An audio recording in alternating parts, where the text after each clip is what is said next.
नमस्कार दोस्तों, मैं सूबेदार मेजर आर के पांडे अपने 30 साल के इस सैनिक जीवन के किस्से और कहानियों के सफ़र को आगे बढ़ाते हुए अपने जीवन की एसएसबी के एक्सपीरियंस के किस्से को आपको सुना रहा हूं।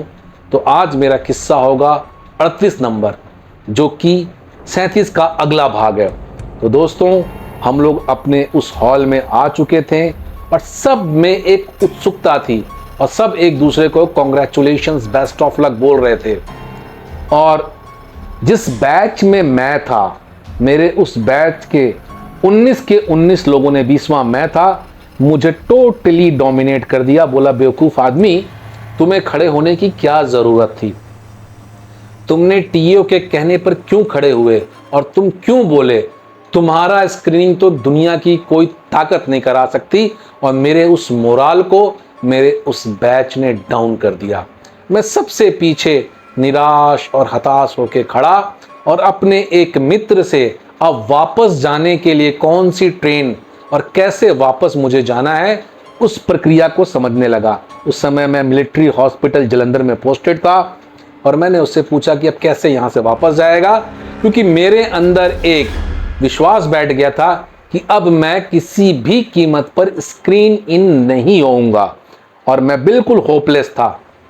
टीओ आए और जो हम लोगों ने अपने पहले चेस्ट नंबर्स पहने थे, उन सब के चेस्ट नंबर्स को उतरवा करके उन्होंने जमा कर लिया और उन्होंने पहले छोटी सी एक मोटिवेशनल स्पीच दी, जो कि आपके इस स्क्रीनिंग से रिलेटेड थी। उन्होंने बोला, स्क्रीनिंग पार्ट बहुत टफेस्ट पार्ट होता है और ये पॉसिबल नहीं है कि सारे के सारे कैंडिडेट स्क्रीनिंग पार्ट को क्लियर करके और आगे के प्रोसेस में क्रॉस कर जाएं। तो डोंट बी आ होपलेस, आगे आप लोगों के पास और मौके और अपॉर्चुनिटीज रहेंगी। और समय को बिना व्यर्थ किए हुए अब मैं उन चेस्ट नंबर्स का नाम लूंगा जो स्क्रीन इन हो गए हैं और वो यहाँ आएंगे और अपना नया चेस्ट नंबर जो उनको अलॉट होगा वो लेंगे। दोस्तों, कार्रवाई शुरू हुई और उन्होंने एक एक करके चेस्ट नंबर बोलने शुरू किए। करीब 8 या 9-10 चेस्ट नंबर गुजर चुके थे और मेरे मन में 1% भी ये विश्वास नहीं था कि मेरा भी चेस्ट नंबर, जो कि पहला चेस्ट नंबर था, फर्स्ट टाइम अलॉट हुआ था, जो कि हमने उतार के जमा कर दिया था, वो शायद अब मैं उस चेस्ट नंबर को भी भूल गया। इतना मैं होपलेस हो गया, इतना मैं उदास और निराश हो गया।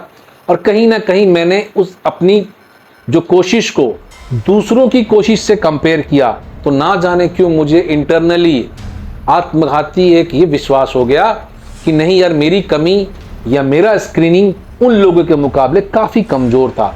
तो शायद मैं तो इस काबिल या लायक नहीं हूँ कि स्क्रीनिंग के आगे प्रोसेस में जा सकूँ। खैर दोस्तों, 12-13 नंबर के बाद टीओ ने एक चेस्ट नंबर 90 समथिंग कुछ था वो बोला चेस्ट नंबर 90। अब मुझे उस वक्त ध्यान नहीं आ रहा है कि कौन सा नंबर था। किसी ने कोई रिस्पॉन्स नहीं दिया। फिर उसने दोबारा रिपीट किया, चेस्ट नंबर 19। तो मेरे बगल में जो मेरा मित्र था, उसने बोला, देख यार, ये 90 नंबर कोई चेस्ट बोल रहा है टीओ, और उस बंदे को अपना चेस्ट नंबर याद नहीं है, 2 बार बोल चुका है और कोई हाँ भी नहीं कह रहा है। अचानक मेरे मित्र को ध्यान आया कि 90s की सीरीज में मेरा भी चेस्ट नंबर था। उसने मुझसे पूछा, यार पांडे, तुम्हारा चेस्ट नंबर कितना था? अब मैं कुछ देर के लिए सन्न रह गया, मुझे मेरा चेस्ट नंबर ही नहीं याद आ रहा है। फिर मैंने थोड़ा सा दिमाग पे जोर डाला, अपने को संभाला और फिर मुझे याद आया कि 96 समथिंग मेरा चेस्ट नंबर था। मैंने बोला, यार मेरा चेस्ट नंबर तो 96 था। मेरे दोस्त ने फटी हुई आंखों से मुझे देखा और बोला, बे बेवकूफ, पिछली 2 बार से वो 96 नंबर चेस्ट ही बोल चुका है और तू को याद ही नहीं है? बोला, नहीं यार। और टीओ ने आखिरी और तीसरी बार फिर से बोला, last warning for chest number 96। दोस्तों, आप यकीन मानिए, मुझे यकीन नहीं हुआ कि चमत्कार नाम की भी कोई चीज इस दुनिया में होती है। मैं ऐसा लगा कि जमीन फट गई, चमत्कार हो गया, ये क्या हो गया? मैंने हाथ खड़ा किया। टीओ थोड़े से गुस्सा हुए, बोला, 3 बार तुम्हारा चेस्ट नंबर बोला और तुम्हें अपना चेस्ट नंबर तक ध्यान नहीं है। मैंने बोला, सॉरी सर, मैं पीछे था। और मुझे बुलाया गया और नया चेस्ट नंबर मुझे अलॉट किया। और दोस्तों आप यकीन मानिए, जो मेरा वो बैच 20 लोगों का था, जो पीपीडीटी में मेरे साथ बैठा था, उस पूरे बैच में 20 लोगों में केवल एक ही बंदा स्क्रीन इन हुआ और वो मैं था।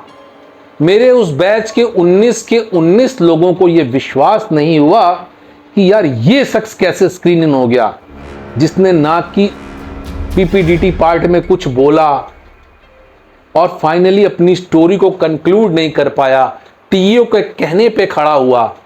और दोस्तों मेरी खुशी का ठिकाना नहीं।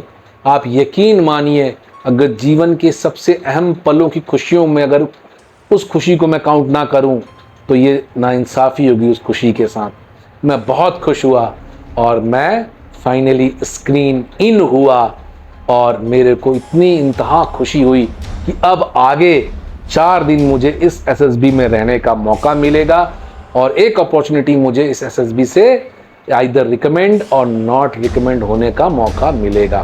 तो दोस्तों ये किस्सा था मेरा स्क्रीनिंग का, बड़ा ही यादगार लम्हा, बड़ा ही यादगार पल और बहुत खुशी हुई, बहुत खुशी हुई।